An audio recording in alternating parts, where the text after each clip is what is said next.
Magandang umaga po sa inyong lahat. Yan, tayo po ay live na live. From Mabalacat City.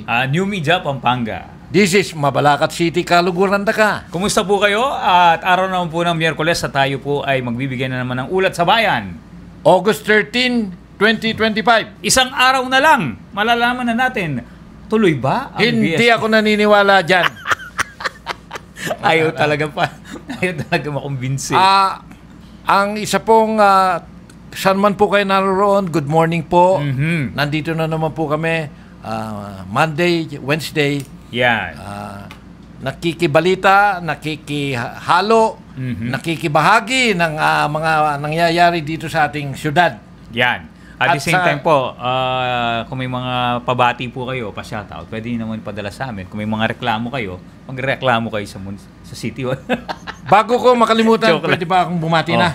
Yeah. Bago ko makalimutan po yung aking pinaka-mimithing susunod na barangay captain ng talagang aga niya na. Barangay Santo Rosario. Yung team Bayong Tinibang. Magalang Pampanga. Si Alan Po Pineda. Iboto po nyo si Alan Po Pineda. Direk, mukhang malaki yung PR nito. Oo, tatanungin ko pong napakalaking utang na loob na iboto nyo si Alan Po Pineda. Talagang hindi naman matutuloy eh. Alin ang hindi matutuloy? Yung eleksyon. Alam mo ba merong lumalabas ngayon? Ayan. Yung tinatawag na unli postponement. Parang mang-inasal. Yung unli rice. Unli rice. Ito naman, unless postponement ang nangyayari. Isipin mo, yung Malacanang, may sarili silang spokesperson. Si Presidente na mismo ang nagsabi 2 days ago. Ayan. Napipirmahan niya yung batas. Tapos si Comelec, meron din sinasabi. Sinasabi. Yung DILG, may sinasabi rin. Bakit? Sino pong gusto ninyong paniwalaan namin? Yan. Ayan, ha? Sino bang may karapatan para ipagpaliban ng eleksyon? Ang may karapatan, Kongreso. Yan. Conceded na tayo dyan. Okay. Pero, parang gato yun eh. May karapatan kang gumawa ng mga bagay-bagay. Okay. So long as hindi unconstitutional. Yan. Napaka-simple lang po. Hindi na ninyo, yung mga taga-kongreso, hindi naman lahat kayo abogado. Basta knowing how to read and write, pwede kang maging membro ng kongreso basta't nasa edad ka na. Samantalang kayo, ilang taon yung pinag-aralan ng batas? Masyado nang marami na nakakaasar na yung mga taong walang alam sa batas, nakikialam sa kongreso. At piling mataas pa sa Korte Suprema. Ayan. Yan. Yung mga magmamarunong. Pwede bang magsalita ako ng malumanay. Malumanay. Ayan. Sa mga sandali pong ito, hanggang sa mga sandaling ito, meron po tayong eleksyon sa December 1, 2025. Pirmahan man o hindi? Hindi mo na gano'n. Masyado mo akong pinahihirapan na Mr. Diabetic. Easy. Sugar daddy. Sugar daddy? Oo, sugar daddy. Wala ka namang sugar eh. Hindi ko alam kung paano ka nagka-diabetes na wala kang sugar. Sugar daddy. Sweet ka lang pero other than that, sweetik ka din. Sweetik. Anyway, sa ngayon po, wala pa pong batas na na-approvean na magpupuspon ng eleksyon. Yan. Kaya hanggang wala yon, Huwag niyong paniwalaan. Huwag niyong paniwalaan hanggang to see it is to believe it. Yan. Sabi nga ni Romy Mac, panlilin lang ang ginagawa nila. Sinabi po, pipirmahan na yan. Ang dami-dami nilang nangungumbinsi sa Madlambayan na sususpindihin, ipupuspon yung eleksyon. Ito namang mga nakaupo pang mga opisyal, ang yayabang ngayon eh. May extend daw kami. Tuwang-tuwa sila. Oo, tuwang-tuwa. Pero ganito po ang mangyayari. Kung pipirmahan ng Pangulo yung postponement at magiging batas, yung enrolled bill na ini-extend yung termino ng mga barangay officials, ang mangyayari po pwede nang i-challenge yan. O kaya, hindi nila masabing kapag hindi inaksyonan ng presidente sa araw na to, magiging patas yan. Ayan yung tinatawag na if the president fails to act upon it. Okay. Ang problema pati yung kung kailan natanggap ng Malacanang, ayaw nilang aminin kung kailan. Ikaw ba, yung mga advisor ba ni Presidente, alam ba nila kung saan mapapahiya ang Presidente o hindi? Hindi. Ang nangyayari, sabi niya, alam ko ano siya. May nag-advise pa sa kanya na tama? Siyempre. Tama? O magmamagaling lang sila? Hindi ganun, Wensi Ang sinabi ni Attorney Romulo Macalental po, na siya ang isang oposisyonista na hindi matuloy, na hindi dapat i-postpone yung eleksyon. Okay. Sabi ni Macalental, with due respect, Mr. President. Yan. Kaya siya humingi ng ano? Huwag lang po yung mga kongresista ang paniwalaan nyo. Yan. Makinig din po kayo sa mga kuro-kuro ng mga ibang oposisyonista. Kasi natalo na kayo nung 2023. Oo. At wala namang pagkaiba nung 2023 hanggang ngayon. Pareho lang. Pareho lang. At bakit nila ipinipilit? Well, ang sinabi ni Presidente nung nakapanayam siya pagkagaling niya sa India 2 days ago, pipirmahan ko yan. Aba? Sabi niya. Kasi, this is the statement of the President. Kasi, hindi pwede natin o hindi natin kaya o hindi kakayanin ng COMELEC na magkakaroon tayo ng tatlong eleksyon na sunod-sunod. Nagkaroon tayo ng eleksyon nung Mayo. Oo. Magkakaroon tayo ng eleksyon po sa October 13, 2025. Yung tinatawag na BARRM election, Bangsamoro election. At saka December 1, 2025, yung BSKE na para ihalal yung mga barangay officials natin sa Sangguniang Kabataan. Okay. Ang sinabi ni Presidente, hindi daw kaya ng COMELEC. We disagree, Mr. President. Why? Because the COMELEC is registering people right now. Why are they doing that? Why don't you not stop them right away? At para maliwanagan na kung matutuloy yung eleksyon o hindi. Ito naman COMELEC, hindi mo alam kung ginagago yung mga tao Hindi yun. Nagsasabi lang pipirma ng Presidente. Bakit kayong COMELEC ang nagsasabi nun? Oo nga. Yun nga. At saka with all due respect also to DILG bakit sila kailangan magsabi nun? Hindi. Saka bakit silang nagsasabi nun? May pondo ba para sabihin nila yun? Hindi ko alam. Pero ang alam ko lang, okay. Ang paliwanag ng ating Pangulo na sinasabi niyang we cannot afford this election or the COMELEC is not ready or they're undermanned or something like that. Puro lahat hindi pwedeng rason para hindi gawin yung eleksyon Yun. Number one, sa ginawang condition po ng Supreme Court na number one dun sa bago mo mai-postpone, kailangan magkaroon ka ng sapat na dahilan kung bakit hindi matutuloy yung eleksyon. Ayon sa konstitusyon. And then, ayon sa Korte Suprema decision sa Macalental versus COMELEC yun nakaraan. ng 2023. Yan. Ang number one doon, okay. Hindi yung sinabing ito pwedeng maging excuse. Ang sinabi ng Korte Suprema, hindi mo pwedeng maging excuse. Number one. Yung tinatawag na election fatigue. Yun. Yung sunod ang eleksyon. Napakaraming eleksyon. Hindi parang sasabihin mo, walang budget sa eleksyon. Ipupuspon natin yung eleksyon kasi pagod na tayo sa eleksyon. Hindi pwede. Yun ang sinasabi. Meron tayong BARRM election. Sabi niya. Katatapos lang ng midterm election. At saka katatapos lang ng at tapos susundan naman natin pagkatapos ng BSKE. Yan ang number one na sinabi ng Supreme Court na hindi pwede. Hindi pwede. Yung election fatigue na yan. Dahilan. Siguro naghahanap sila ngayon ng panibagong rason o iba pang rason kung bakit hindi pwedeng ituloy yung eleksyon. Because it's not the President who is going to say na the COMELEC is not ready. Let the COMELEC, because it's a constitutional commission by itself, na magsabi kung kaya Mag-determine. nila o hindi. Oo. Kung ikaw yung COMELEC, mawalang galang na po, Commissioner George Garcia. If the COMELEC is not ready, then you tell the President and you, magkaroon kayo ng joint conference. Ha? Pero hindi, ang ginagawa nyo, nagre-registro kayo ng mga tao eh. Tapos eto na. Daming nagpaparehistro eh. Nag-open na ng bidding kung nasan yung mga envelope, kung ano yung mga kailangan na paraphernalia. Tapos sinasabi ng Presidente, hindi ready yung COMELEC. Ang labo, ano? Kakainin kayo ng buhay ni Atty. Makalintal sa Korte Suprema kung itutuloy ninyo yan. Ang tanong, attorney, Yes. bakit pinipilit nilang i-postpone? Anong motibo? Is there or there is? There is always a motibo. Hindi pwedeng wala. Yun nga. Ano ba yung... Ito with all due respect. The Ano President ba yung motibo? is a lame duck President. He can no longer run after when his term ends in 2028. Okay.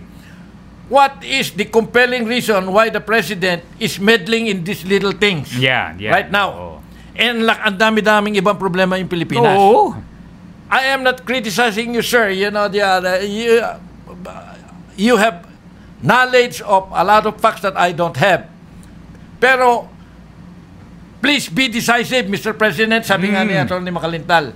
Yung desisyon na tama. Wag lang po yung paniwalaan yung mga yung mga sungot na nandiyan sa sungot na nasa Kongreso. Magaling na kala mo. Parang ang nangyayari pa ganito eh. The President's sister, si Senator Amy Marcos, ay kampi kay Sara, di ba? Kampi sa mga Duterte. Pero ngayon, kumakampi sa kapatid. Hindi, si Senator Amy ang nagpupush ng postponement. Why? And then all of a sudden, papasok ngayon si President na nag-a-agree na siya ngayon ng ano. What the hell is going on? Yan. Sa atin, pinadala mo ako ng tawang-tawa ako dun sa pinadala mo sa akin nung isang gabi, Wednesday. Ano yun? Yung nag-uusap na dalawang tao na ano, bakit nyo kami nililin lang o bakit nyo pinupuspon yung nagsasalita dalawang barangay officials. Coming from the grassroots level. Nagkukwentuhan. Sabi niya ganyan, bakit nyo kailangan i-postpone dito? Bakit kayo, Kongreso, nakikialam kayo dito? Bakit nyo ini-extend yung term ng mga hindi na pwede? Mga incompetent at mga wala namang ginagawang barangay official. Hindi lang yun. At saka yung mga barangay official na nag-graduate na. At yung mga barangay kapitan, este kapitan. Talagang palagi mga galit ka sa mga kapitan, ano? Hindi, nadulas lang ako. Nadulas ka lang, ha? So, at any rate po, until further notice, kung, at ito, parang yung congressman ng Subic, Jeffrey Kun. Kung, kung po, sakasakaling, this week, tomorrow, or the day after, pirmahan ni Presidente, or it will lapse into a law, okay? Ang mangyayari lang po, simpleng-simple. Nakahanda na po, probably even the next day. Pero hanggang bukas na lang yan, Atty. 14? Daw. 13 tayo. Hindi natin alam eh. Hindi, isipin mo, ang Malacanang is not transparent about this matter. Ang sinasabi niya, pipirma niya. Hindi niya sinasabi kung kailan maglalaps into a law. Talaga ito. Parang yung Kongreso ng House of Representative nung sinabi nilang in-archive nila yung tatlo, hindi mo alam kung anong totoong date. Ayan. So, until further notice, kung maging batas na at pirmahan ng Presidente o hindi niya inaksyonan at naging batas ito, at naging batas, ready po yung oppositionista and the group of Atty. Makalintal and others who will oppose itong batas na to being unconstitutional. Actually, bago pa lang nila ginagawa yan, naka-ready na eh. Ang tagal-tagal na ninyong nasabi yan. Kasi nangyari na eh. Hindi nila masabi dun sa batas. Okay. Tutusin mo, kung bakit kailangan nilang i-postpone. Oo. Wala silang rason doon. Wala.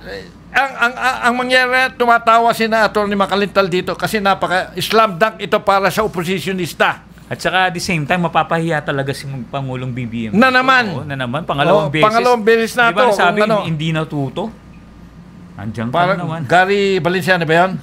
Tinutukso-tukso. Ang aking puso. Ayan. Yeah. So, abangan po natin. Marami pong nag-aabang dyan. Ang dami pong nagparehistro. Milyones ang nagparehistro. Kasi gusto nilang bumoto. It's actually a contest between right of suffrage and the right of Congress to pass whimsical laws. Yeah. Ha? Yan yan. Siyempre, pangunahan natin yung right of suffrage natin. In the first place, ang mga tao din ang bumoto sa mga kongresista, di ba? At saka sa mga senador. Okay. Ito pa. Meron akong, bago tayo dumako doon, sige po. Ako po, humihingi po ako ng paumanhin dahil nung last broadcast natin, sinabi ko na yung kontrata, yung kabuuan ng kontrata dito sa mga flood control projects ay 554 trillion. Yeah, billion lang. Billion lang po. Wala pong ganong klaseng karaming pera yung Pilipinas. Lalong-lalo na po dito sa Mabalacat na walang pera. May pera dito, kaya nga lang di natin kung tinangay. Kung nasaan at anong nangyari. Yan po ang ano. So, sabi ni Francis Lacson, Boy Colimbat. Ako po ulit, I apologize for misquoting yung amount ng controversy dun sa flood control project Pilipinas. Anong alam mo dyan sa flood control project po ngayon dito? Di ba may binanggit silang 15 mga kontratista? Yun ang mga top nila. Pero ang problema, may mga budget sa mga yun, ang lalaking mga budget, wala ka naman nakikitang mga project. Sabi nga ng governor ng Bulacan. Di ba? Sabi niya, Daniel Fernando. Yung Fernando. Magandang lalaki din yun. Nagmana lang sa iyo. Sabi niya, hindi niya napi-feel. Na meron. May project. Pati dito sa Pampanga, napi-feel mo pa. Nagagalit na nga si Nanay Gob. Kung nakatira ka po sa Mabalaca ay sa low-lying areas. Like Macabebe, Masantol, Apalit, San Simon. Anong masasabi mo sa flood control project? Magmumura ka eh. Anong flood control project yan? Tapos sa lalaking pera na nandoon. 545 billion. Ayan, grabe. At ang nangyayari, hindi lang ang nagmo-monitor nito dapat hindi lang nila ipagkakatiwala sa DPWH. Kung taga doon ka sa lugar na yan, sa mga LGU na mismo, hindi lang yun, yung kongresista mo mismo ang dapat na umangal. Ang problema nga lang daw, di ba, sinasabi ni Mayor Yorme Dimagoso, sa Manila, yung DPWH, dumidiretso Dumidiretso sa mga kontratista. Ganun hindi naman nagpapaalam sa LGU Hindi ba gumawa si Pangulong Bongbong ng sumbong sa Pangulo? Ayan. Mr. President, may susumbong po ako. Yung mga kongresista mismo ng mga lugar na merong flood control project supposed to be. Yung po ang tirisin ninyo, bakit hindi nila pinapalo up yun? At the same time, attorney, yung binulgar ni Mayor Benji ng Baguio, Magalong. Ayan. May mga kongresista na may mga kamag-anak na kontratista. Pinapalitan lang nila yung mga pangalan pero sa kanila rin umiikot. Pero hindi merong isang kontratista na meron siyang kontrata sa buong Pilipinas, 15 contracts sa tayo kung ako nagkakamali. Isang kumpanya lang yon. Hindi ko matandaan yung mga nakakainis pakinggan talagang di ba iniimbitahan pa nila si Mayor Benji na pangalanan kung sino tong mga to. Hindi lang yun, dapat pag sa Amerika kung ikaw ay membro ka ng Congress, hindi ka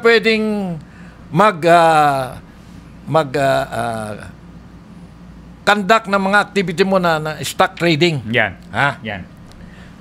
Dito sa Pilipinas, kung congressman ka o public official ka, may kontrata ka sa gobyerno, dapat humingi ka muna ng permission sa government to be able to do that. Yan. Oo. Bago ka bigyan ng awardan ng contract. Tama. Kung ikaw ay isang public official, napakadali pong solve niya mga yan kung if Congress or the President of the Philippines has a willpower. Kaya nga, nakikagalit na talaga si Pangulo. Sinasabi niya, oy, mahiya kayo. Mahiya naman kayo. Ha? Bago ka kung congressman ka, hindi ba conflict of interest yun? Yan ang classical conflict of interest. Naman. Kaya nga sinasabi ni Pangulong BBM na yung, di ba may mga ginagawa silang batas na yung dapat hindi mo kamag-anak sa pangilang degree. O degree, yan. Oo. Nung may isang linggo na po nakakaraan, tayo po'y na-imbitahan dahil dumating po rito yung DBM Secretary, si Pangandaman. Ayan. Sa Apalit. Siya na po mismo nagsasabi may budget. Pero sinasabi ng DPWH, wala. Imagine 700 meters na lang yung natitira dun sa MacArthur Highway, hindi pa nila tinapos yung pag-aayos ng lubak-lubak na kalsada ng Apalit, Pampanga. Kaya alam mo kung bakit nasanay po yung mga Pilipino na kapwa natin at saka yung mga kontratista at saka yung mga mambabatas, na pwede nalang gawin yung gusto nalang gawin nila. Magic. Kasi wala po sila yung adhikain dito sa Mabalacat City na transparency. Oh, ayan. At mas importante yung accountability. Yan, oo. Kasi simula noon, walang ganyan eh. Walang ganyan eh. Walang nasasampulan, ika nga nila. Sabi nga ni Secretary ng DBM, bumili na sila ng mga drone cameras para ipalipad yun. Titingnan nga, meron bang ginagawang flood control project sa lugar na to? Kasi may mga flood control project nasa liblib na lugar. Sila na mismo ngayon ang nagmo-monitor. Naglalabas ka nga naman ng pera, wala na ka naman nakikita mga proyekto. Tama nga naman si Governor ng Bulacan. At saka si nanay, Governor nanay. Nagagalit si nanay noon. Iisipin mo, sa isang dike, isang side lang ang linagyan nila ng proteksyon, kaya nasira yung kabila. Siyempre, sobrang bagal pa. Pagka sasabihin nilang nalagyan nyo ba ng proteksyon? Opo. Ang sagot, opo. Pero isang side lang. Wala na pong budget dito. Saan napunta yung budget? Di nahati yung cost na supposed to be yung dalawa. Tapos substandard pa. You know, in California po, I'm a little bit familiar with that because I practiced in the California for a few years. Ang government contract, merong schedule kung kailan matatapos. Kung hindi mo matatapos yun as per agreed upon schedule. Yung kontrata. Yung schedule of work, per CPM. Ito, gagawa ako ng flood control project sa Pampanga. We will dredge. Ito yung hukayin ko. Ito yung description of the project. Ito yung mga details. At ito ay sa presyong pinag-agrihan natin. Yan. Ay matatapos ko to. Kunyari, September 15, 2025. So the people may know. In the United States, California for particular sa Caltrans, if everything is agreed, meron yung statement of the project, scope of the project, description of the project. Kompleto. And then the price, kompleto. Hindi naman nila aproban na wala yun. May phasing pa yan. Yung scheduling of work. We have a completion date. First phase. If you do not complete, if the contractor does not complete with the agreed date, magmumulta ang contractor. Correct. May penalty. Tama. Or my fine or my penalty. Yan. Ang kabutihan naman doon, kung matapos mo on the agreed date, mababayaran ka agad. Hindi. Meron kang bonus. Ayun. At saka babayaran. Walang problema sa bayad sa Amerika dito sa Pilipinas, puro wala namang multa. Ito na ngayon. Bakit yung mga kontrata, siguro, yung mga gumagawa ng kontrata o yung DPWH, kung silang namamagitan, napakadali. Sundan mo lang yung ginagawa sa Amerika Ang problema lang na nakikita sa Amerika, kung yung taga-DPWH o taga-Caltrans ay naging kasabwat na ngayon doon, napipirmahan niya na okay yung tinatawag na progressive payment. Sasabihin niya, pipirmahan ko yan, tapos na yan. Dito, napipirmahan yung mga yun na kahit wala pang ginagawa Advance firma. Kaya tama, we commend the President of the Philippines na hindi tayo matututo dito Matagal. Perennial problem na yan Matagal na alam mo, inisip ko kaninang hinihintay kayo ni Pedok na parehong late. Alam mo, kaninang hinihintay ko kayo, alam mo kung ano yung pumasok sa utak ko. We gained independence in 1946, di ba? Tama. Naging republic tayo noong 1946. The second one, hindi yung 1898, noong 1946. 1946 to 2025. Ilan yon? 54 plus 25. 77 years. Okay. O 79 years na tayong bansa. Pero yung problema natin, yung pa rin yung problema natin Independent tayong mag-corrupt. Ay, may kalayaan tayo. Kaya gano'n ang nangyayari.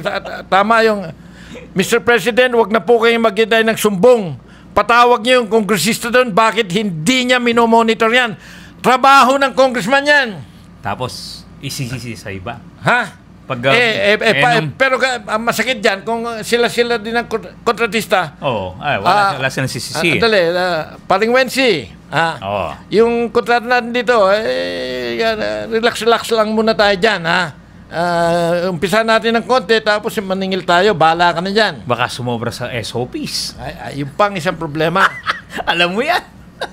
Ilang % ang SOPs ngayon? May S na yun SOPs.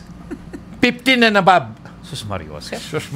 Hindi ka man nagtrabaho doon. Dapat meron siya, kay Eddie. Kagaya na lang itong allegation with the mayor of San Simon. That's 130. 80 daw. Hindi. 130 ba? Original. Tapos nabawasan natin ng 80. Tapos nag-DP. 30 DP. Unfortunately, ganon.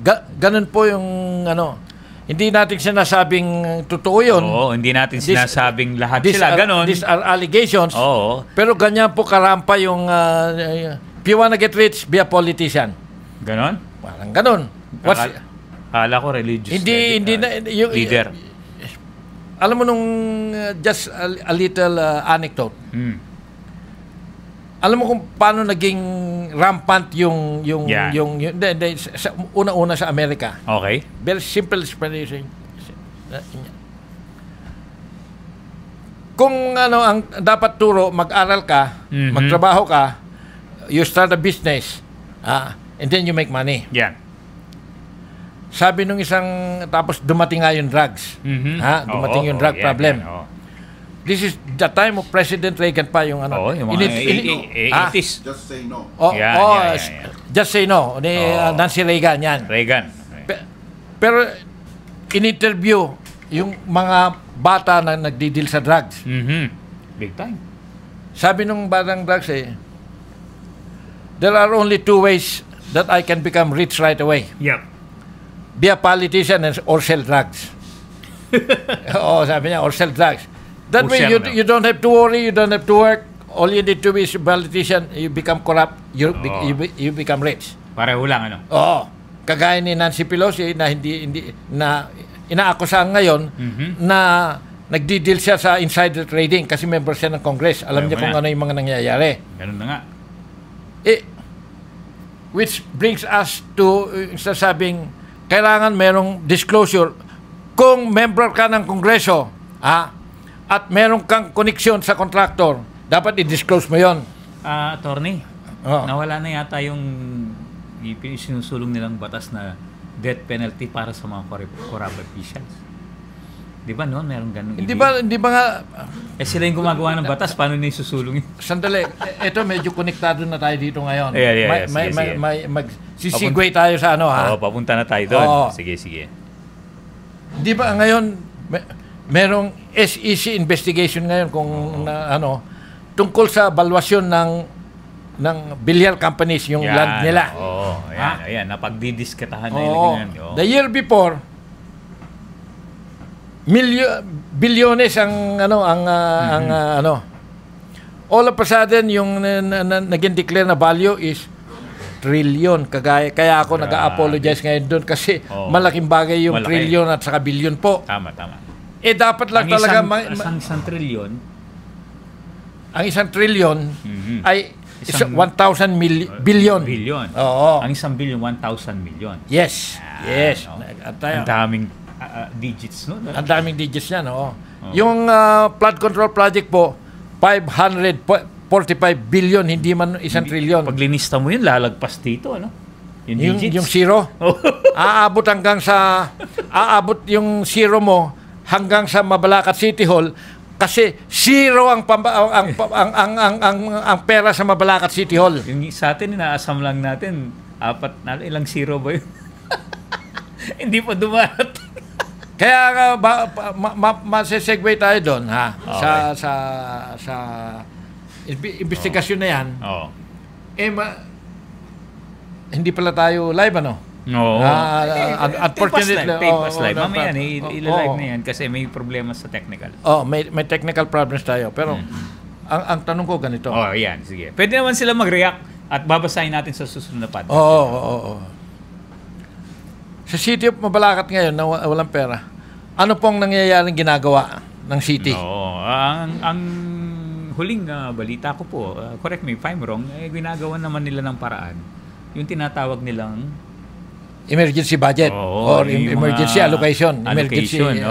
Kasi alam naman natin for the fact na pagkaupo ng mga bagong halal natin, na si Mayor Jel at si Vice Mayor Jun, talagang simut na simut yan before the election, 260 million lumabas yan. Galit ka dun sa Senro na... Oo, nabigla ako dun sa... Nangihingi lang ang Senro mapagpagawa ng mga truck. Kasi nga, pag na-stack up yung mga kagamitan natin, minsan, di ba? Walang serbisyo. Walang serbisyo ang ibig sabihin nun. Para papagawa lang nila. Biglang nalaman itong head ng Senro, yung 90 million na budget na sa isang taon, na hindi pa nagalaw, wala na. Masakit doon. Yan. Okay, so yan. Anong nangyayari sa... nasaan tayo as far as ma-approvean yung budget na yan at para ma-release ang pera para sa may gagamitan ng Mabalacat? Yan. Nasaan tayo sa parting yan? Nandun pa rin tayo sa pag-resolve. Hindi pa na-approvean yung budget na yan? Hindi ko... Kailan ma-expect na yung supplemental na tinatawag. Yes.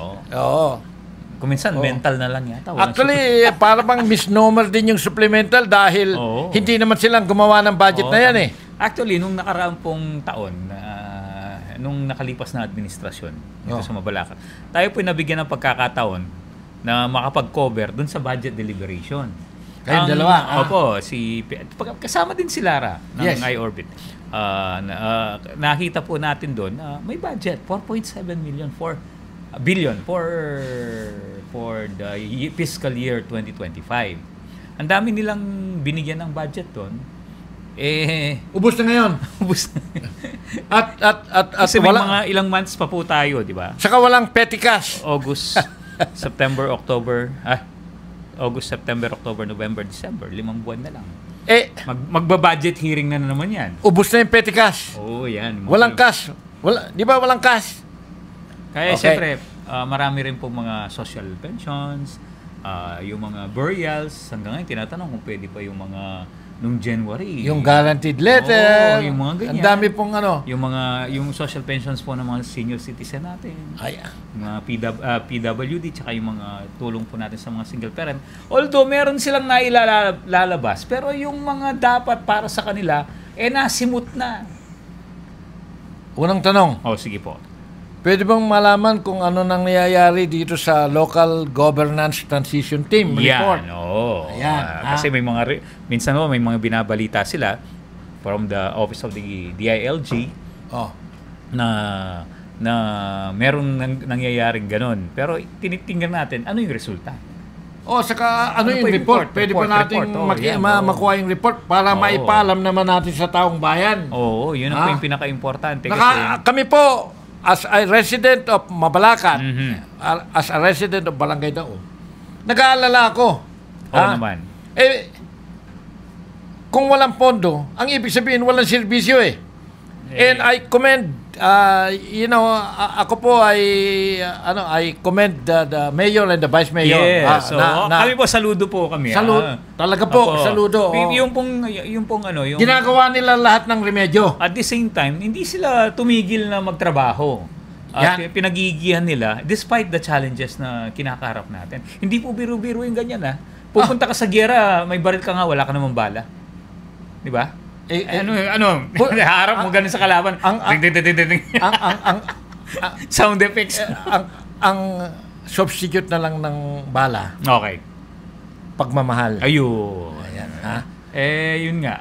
Paano ba ang pagmamahal na wagas kung wala ka namang bigas? Tanungin mo si Pedok. Ito. Ayudas.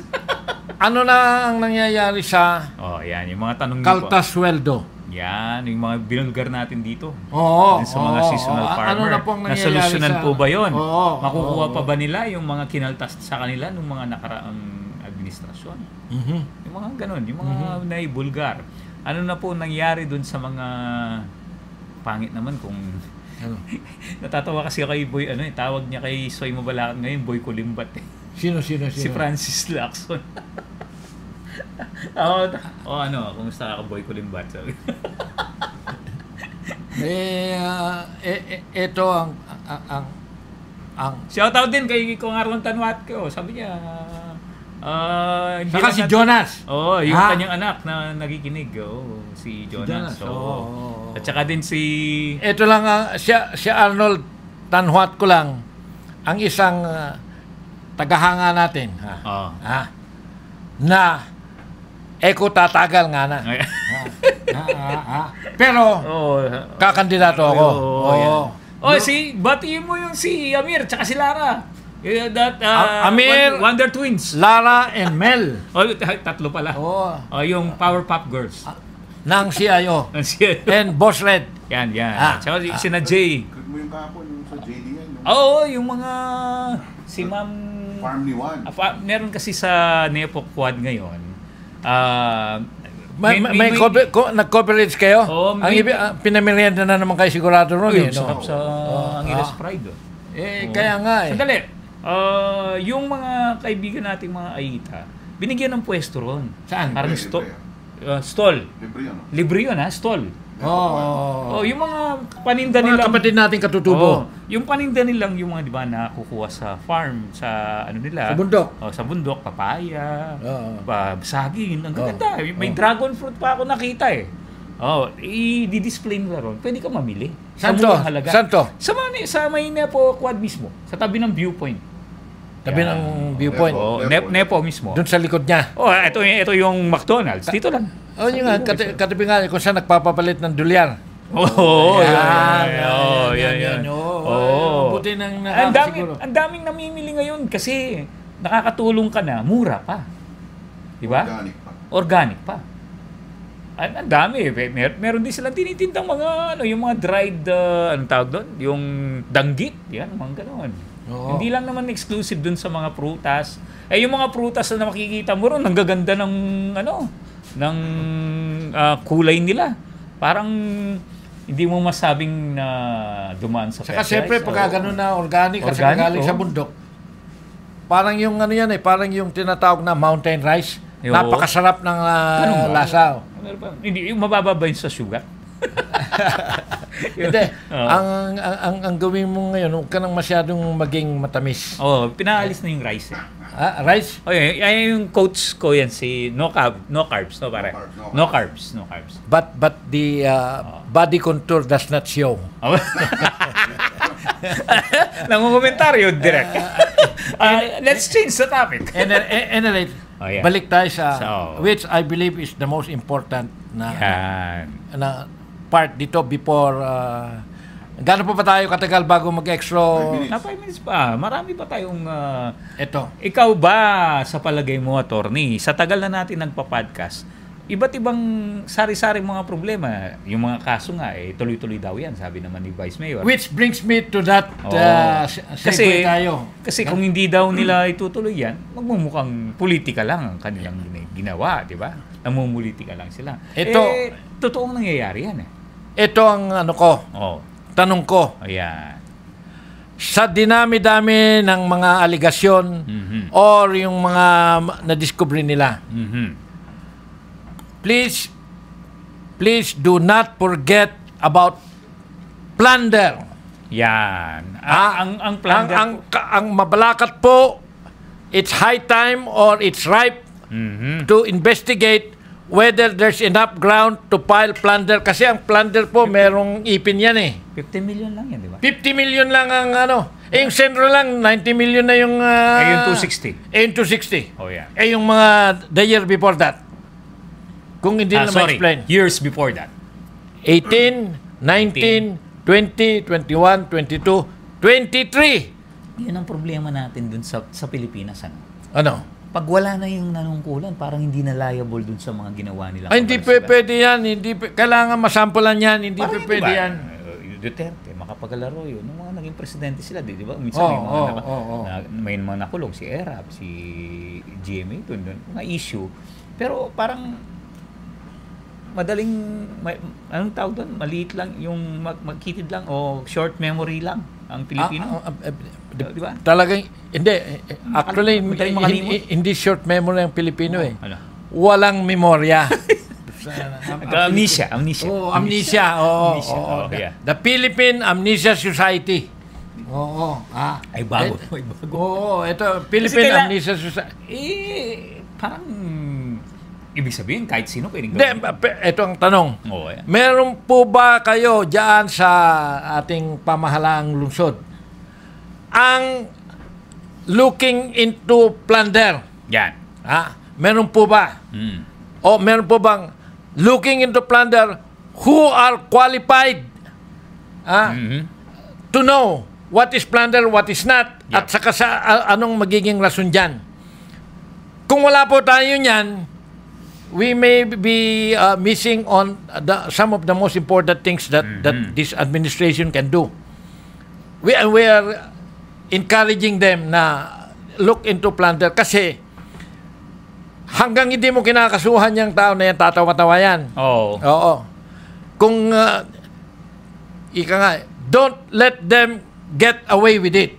Yun. At saka, parang pwedeng ulitin, kagaya nangyayari sa Amerika ngayon. Sina Obama, sina Clinton, ngayon, tinitira sila ngayon ni Trump. Si Pelosi, lahat yung mga sina Brennan, sina Comey, mga dating nasa FBI, tinitira. Ganun din ang gustong mangyari ni Senator Lacson. Alam mo, si Senator Lacson, pagdating sa corruption, galit yan. Number one, si galit yan. Ngayon, alam mo kung ano sinabi ni Congressman Lacson, Senator Lacson? Kung tatanggapin po ni Pangulong Bongbong Marcos yung alok ni Ramon Ang to clean the waterways, dapat mabawasan na rin yung flood control program na yan. Ito pang isang itong pumasok sa isip ko lang kanina. Pinaimbestigan ngayon ng Senado. Bakit yung mga pinapagawang classrooms ng mga tumutulong, halimbawa, kunyari SM tumulong sa isang nagpagawa ng classroom. At yung budget ng DPWH mas tipid ito sa budget ng DPWH. Marami talagang yan Kaya nga lang, isa pang di ba may investigasyon na lumabas na kasama si Bato ngayon dun sa mga pinaghihinalaan dun sa ICC, inimbestigahan. Tapos nakikinig ako ng radyo sa yung In the Heart of Changing Lives. Aba? Ha? Yung Manila Broadcasting Company. Ay, hindi. Radyo yung 105.1. Yeah. Any rate, ang sinabi, merong isang in-interview, ordinaryong mamamayan.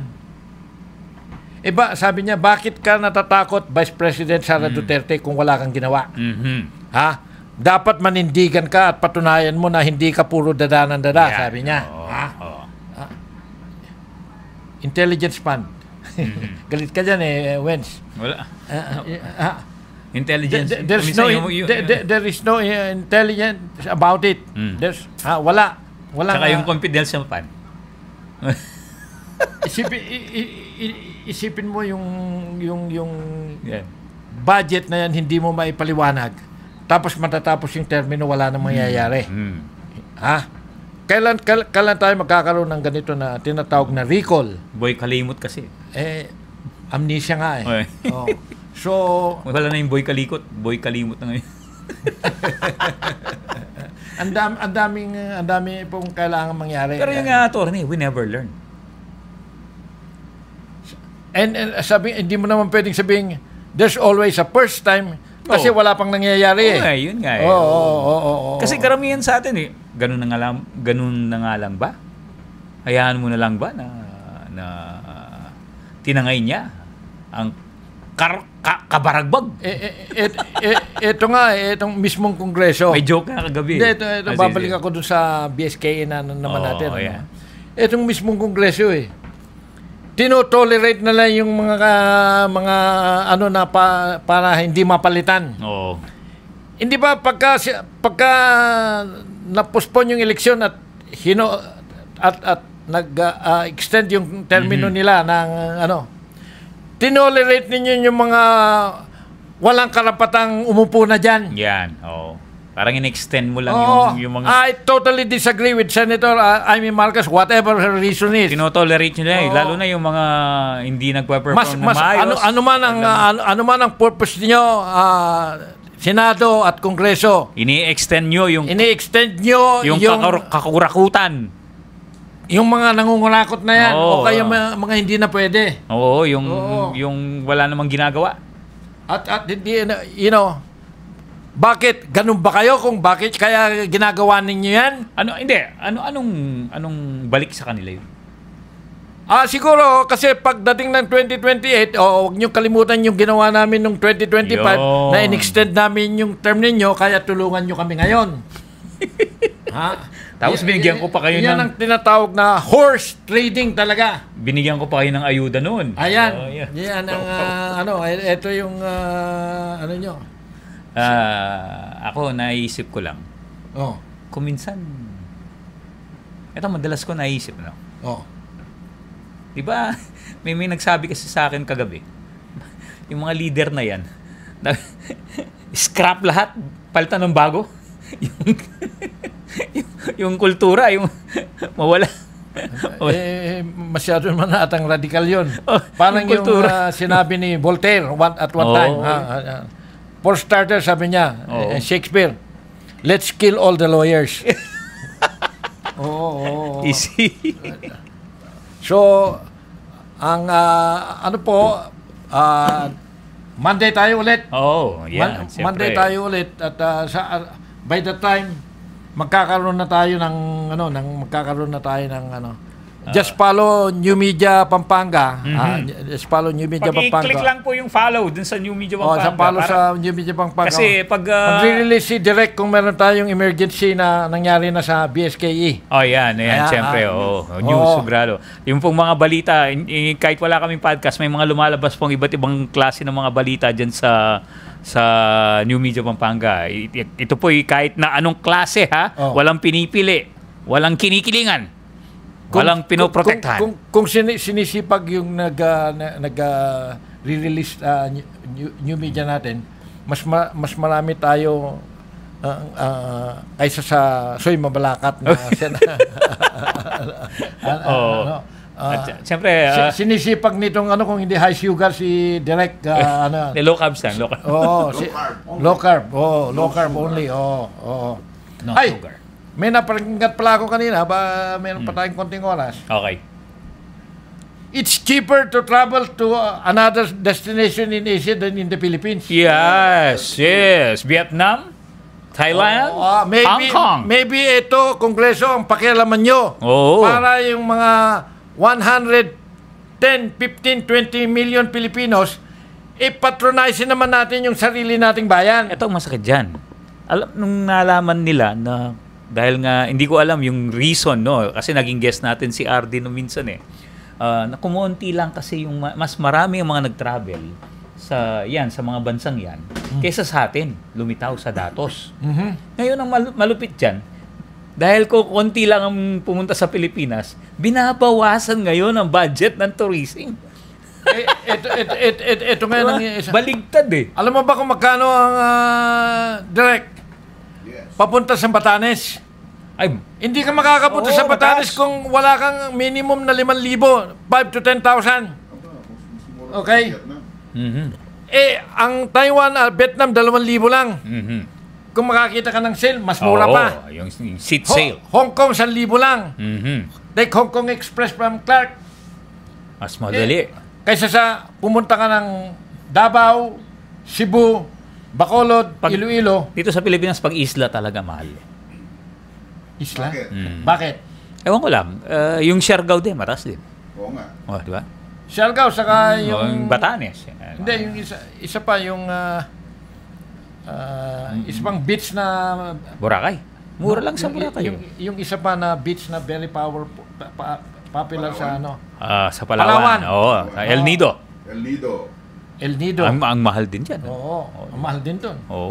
Pero sa Karuray, mura. Vietnam na lang tayo. Vietnam. Sa Danang. Danang. Parang ang nangyayari sa Mampakinggan, anything but the Philippines. Nga, yun nga yung masakit dun sinasabi nga nila nun, minsan, di ba, mga guest tayo dun sa tourism, hindi ba, baka mahal yung ating mga bilihin din, o yung cost? Kaya, transportation. Kagaya ko, expert ako ito, galing ng Thailand si Direk. Magkano ang palit ng pera doon? Kumpara sa... Mas mahal ang value ng pera ng Thailand. Mas mahal. Ibig sabihin, mas marami kang mabibili. Hindi. Mas mataas. Mas mataas. Okay. Pera ng Thailand. Oo. Kaya nga, pagka ako, kagaya kong sinasabi sa expert ako, maraming expert na pumupunta dito, yun na yung remittance sa Pero yung mga magbabakasyon dito, longing for the family. Pagdating nila ng Pilipinas, nyari, nakatira sila dito sa Pampanga.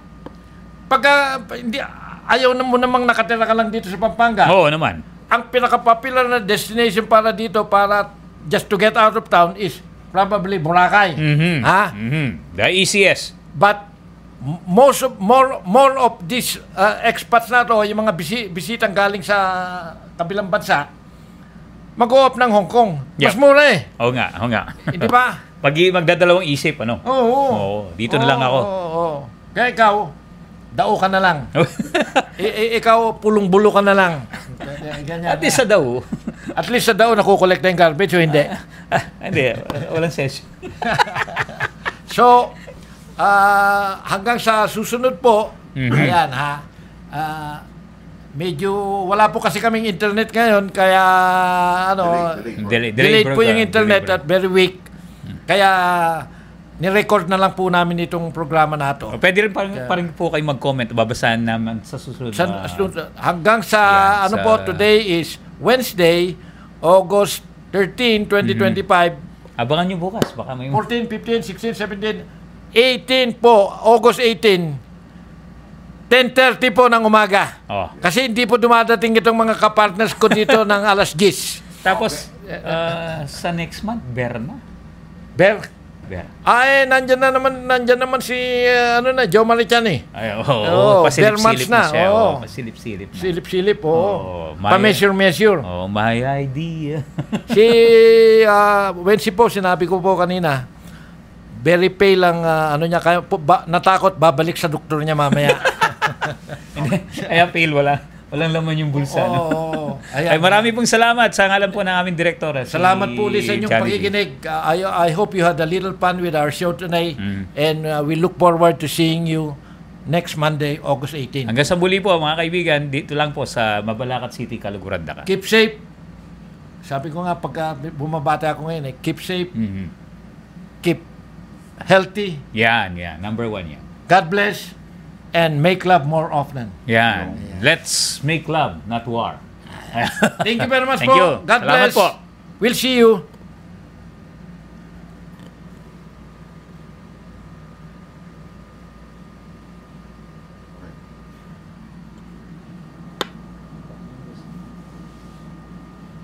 Kunin mo yan, Tor.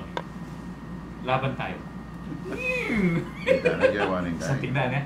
Sa tingnan, magkano rin, Doc? Okay kaya? Mamahalin niya. Anong kala mo si Doc Temo? Yung laban mo yan. Panda. Ganda. Binidyo ko rin. Bakit ko kang kahit yung TJ? Sabihin mo nun, kahit hindi, ali, yan pa pare. O tanggap pa na po. Kahit di kami sumisweldo, pinagaganda namin yung